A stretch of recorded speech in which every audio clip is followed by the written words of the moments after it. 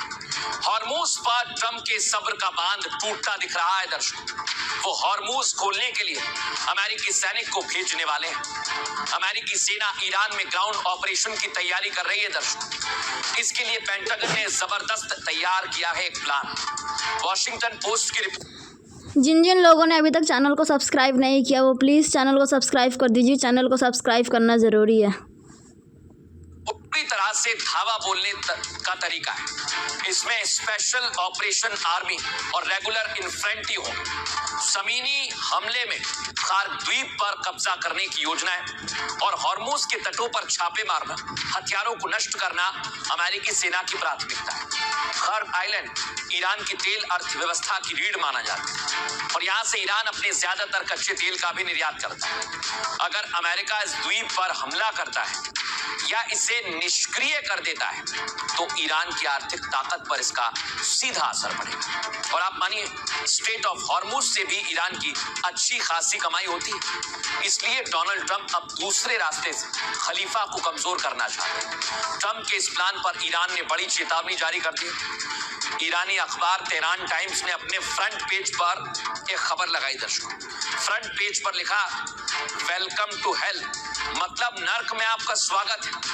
इसमें आगे लिखा था, अगर अमेरिकी सैनिक ईरान की जमीन पर उतरते हैं तो जिन जिन लोगों ने चैनल को सब्सक्राइब नहीं किया, वो प्लीज़ चैनल को सब्सक्राइब कर दीजिए। चैनल को सब्सक्राइब करना ज़रूरी है। चैलेंज है दर्शकों, और अगर ये होगा तो आप मानकर चलिए युद्ध थमने वाला नहीं है। सुनिए, डोनाल्ड ट्रंप सोच रहे हैं कि ईरान की इकोनॉमी ऐसे ही कमजोर है और अगर खड़ग आइलैंड से ईरान के कच्चे तेल के एक्सपोर्ट को रोक देंगे तो फिर ईरान की इकोनॉमी चरमरा जाएगी। इसके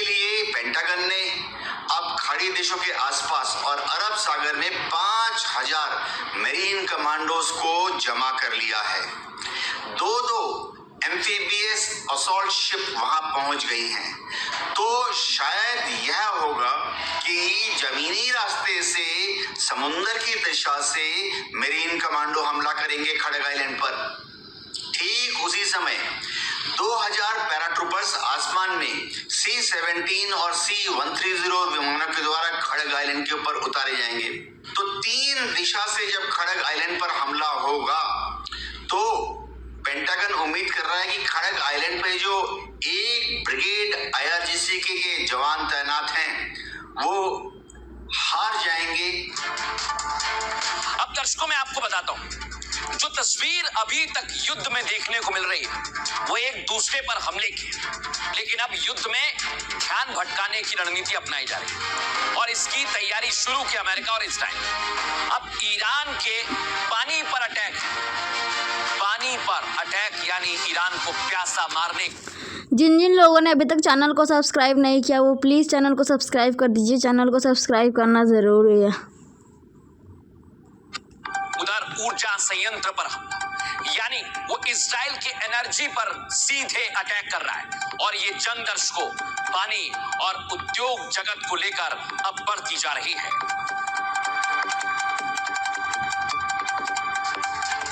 अब दर्शकों इसे समझिएगा, अगर आपके घर में पानी नहीं आएगा तो ईरान की तैयारी है कि इजराइल के घर में वो बिजली नहीं आने देगी। और ये आप दोनों को देखिए, इधर है ईरान का वाटर प्लांट। दर्शकों ईरान जंग के बीच दुनिया में तेल संकट गहरा गया है।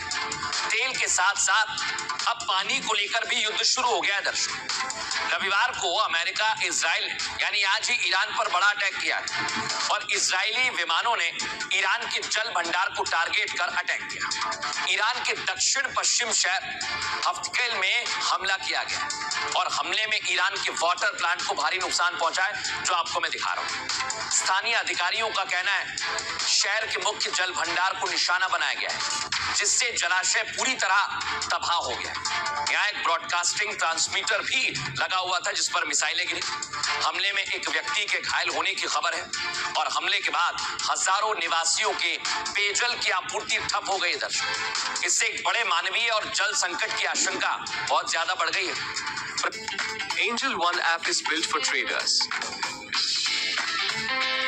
Open free Demat account today.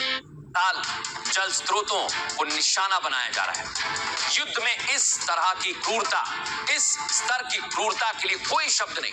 Iran कह रहा है कि इस हमले का जवाब जरूर दिया। जिन लोगों ने अभी तक चैनल को सब्सक्राइब नहीं किया वो प्लीज़ चैनल को सब्सक्राइब कर दीजिए। चैनल को सब्सक्राइब करना ज़रूरी है।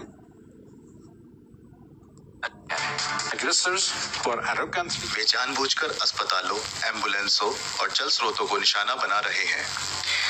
इसके बाद भी कोई दया नहीं के नारे लगा रहे हैं। युद्ध अपराध में इस तरह की क्रूरता का वर्णन करने के लिए पर्याप्त शब्द नहीं है। हम इसका जवाब जरूर देंगे। लेकिन दर्शकों आप सोचिए, जब दो बड़े देश एक दूसरे पर इस तरह हमला कर रहे हैं, क्या वो मान जाएंगे? नहीं मानेंगे दर्शक। लेकिन पाकिस्तान को लग रहा है कि वो इनको मना लेगा और वो इसी दलाली में लगा हुआ है। पाकिस्तान की कोई सुनने वाला नहीं है, पहले तो ये बता दो दर्शक। और देखिए जरा क्या हाल हो रहा है। इतना ओवर कॉन्फिडेंट है वहां के विदेश मंत्री, भागते भागते रेड कारपेट बिछाया और खुद ही धड़ाम गिर गए।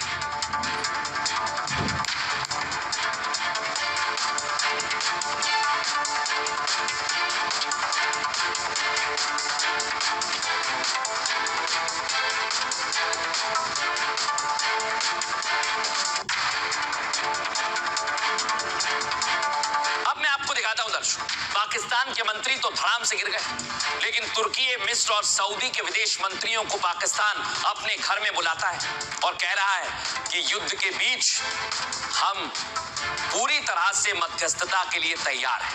ऐसे संकेत पाकिस्तान दे रहा है। अब मैं आपको बताता हूं, यही है वो मंत्री जो अभी धड़ाम से गिर गए थे। वो कह रहे हैं कि ईरान में अब्बास अरागची से उनकी बात हुई और बाकायदा पाकिस्तान कह रहा है कि हम बात कर रहे हैं। लेकिन आपको बता दूं, इजराइल ने भी पाकिस्तान को चेतावनी दे दी है और ऐसी चेतावनी दी है कि पाकिस्तान उठ नहीं पाएगा। क्यों मैं ऐसा कह रहा हूं, ये देखिए, पाकिस्तान में हालात बहुत खराब है। पाकिस्तान ने दर्शकों लॉकडाउन लगा दिया है। शनिवार और रविवार सब कुछ बंद रहेगा, ना आप घूम सकते हैं, ना आप कहीं जा सकते हैं और शांति करने वाला पाकिस्तान अब लॉकडाउन से परेशान है। सोचिए दर्शकों, आपके घर में खाना नहीं है, आपके यहाँ कुछ भी नहीं है, लेकिन ये पाकिस्तान है दर्शकों। घर में कुछ नहीं है लेकिन बाहर सूट बूट पहन के दलाली करने निकल गया है। रिपोर्ट आपको दिखाता हूं।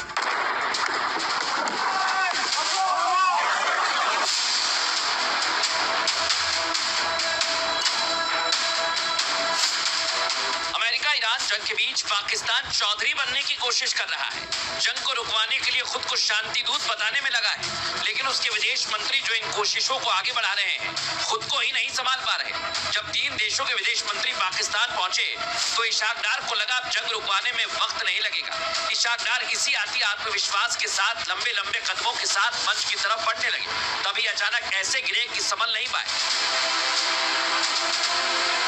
पाकिस्तान जो अपने पड़ोसी अफगानिस्तान को नहीं संभाल पा रहा, जहां का प्रधानमंत्री खुलेआम प्रेस कॉन्फ्रेंस में ये बयान देता है कि पेट्रोल की कीमत 500 के पार होती, लेकिन सरकार इसे 322 रुपए में दे रही है। सरकार जनता का भार उठा रही है। जहां हर हफ्ते 2 दिन के लिए लॉकडाउन लगा दिया गया है, सवाल ये कि वो मुल्क शांति करा पाएगा। आज के दिन पाकिस्तान में पेट्रोल की कीमत 544 रुपए फी लीटर होनी चाहिए थी, लेकिन आप इसे सिर्फ 322 रुपए फी लीटर फराहम कर रही है, ताकि आप पर मजीद बोझ ना पड़े और आपकी मुश्किलात में मजीद इजाफा ना हो। अब दर्शकों मैं आपको बताता हूं, जिस तरह पाकिस्तान दलाली कर रहा है सफल नहीं होगा, लेकिन हाँ इतना तय मानिए कि पाकिस्तान के हालात खराब है। करे तो करे क्या, पैसा है नहीं, लॉकडाउन लगा हुआ है, तो कम से कम यहीं से कुछ पैसा वैसा आ जाएगा मध्यस्थता से। अमेरिका और ईरान की जंग को 30 दिन पूरे हो गए दर्शकों, और अभी जंग के खत्म होने के आसार नहीं दिख। जिन लोगों ने अभी तक चैनल को सब्सक्राइब नहीं किया वो प्लीज़ चैनल को सब्सक्राइब कर दीजिए। चैनल को सब्सक्राइब करना ज़रूरी है। कोशिश का अब तक कोई नतीजा नहीं निकला है। मूव कीजिए। पाक में सऊदी अरब, तुर्की और मिस्र के विदेश मंत्री पहुंचे। तीनों विदेश मंत्रियों ने पाक के विदेश मंत्री इशाक डार से मुलाकात की। तस्वीर दिखा रहा हूं। इशाक डार ने ईरान के विदेश मंत्री से फोन पर भी बातचीत की। दोनों के बीच जंग के समाधान को लेकर चर्चा हुई है। अमेरिका से बातचीत को लेकर ईरान अब तक इनकार करता रहा है, लेकिन दावा है कि अनौपचारिक रूप से बातचीत जारी है। पाकिस्तान और तुर्की जंग को रुकवाने की कोशिश कर रहे हैं। पाकिस्तान ने ट्रंप के 15 पॉइंट के युद्ध विराम को ईरान को दिखाया सौंप दिया। हालांकि ट्रंप की शर्त पर ईरान युद्ध विराम को राजी नहीं हुआ है। बावजूद इसके पाक जंग को रोकने की कोशिश कर रहे हैं, लेकिन पाकिस्तान इस समय किसी एक पक्ष में सीधे शामिल नहीं है, इसलिए उसे न्यूट्रल जगह माना जा रहा है। दर्शक, उसके ईरान और सऊदी अरब दोनों से अच्छे संबंध हैं, इसीलिए बातचीत के जरिए समाधान की कोशिश में लगा है। विदेश मंत्रियों के स्वागत के दौरान लेकिन उनके मंत्री फिसल गए दर्शक, और इसकी चर्चा दुनिया भर में हो रही है। सोशल मीडिया पर भी ये वीडियो जो मैं आपको दिखा रहा हूं, ये चर्चा का विषय बना हुआ है। लोग कह रहे हैं शांति दूत बनने की कोशिश कर रहा पाक धड़ाम से गिर गया। जो देश अफगानिस्तान के साथ जंग का समाधान नहीं निकाल पा रहा, जंग के बीच जिसने देश में 2 दिन का लॉकडाउन लगा दिया, वो देश कैसे ईरान की जंग रुकवाएगा? सोचिए जरा। ये पाकिस्तान की आवाम भी पूछ रही है और हमने एक्सपर्ट से भी ये सवाल किया। सुनिए जरा एक्सपर्ट क्या कह रहे हैं। देखिए, मध्यस्थता वो करता है जिसकी मध्यस्थता करने की हैसियत होती है। मैसेंजर और मध्यस्थता में बहुत फर्क होता है, और पाकिस्तान से ये उम्मीद करना कि वो मध्यस्थता कर रहा है, ये अपने आप में ही बहुत ज्यादा फार-फेच्ड सिचुएशन है। एक तरफ अगर हम देखें तो पाकिस्तान ने तो 1947 से इजराइल की आइडेंटिटी को ही नहीं स्वीकार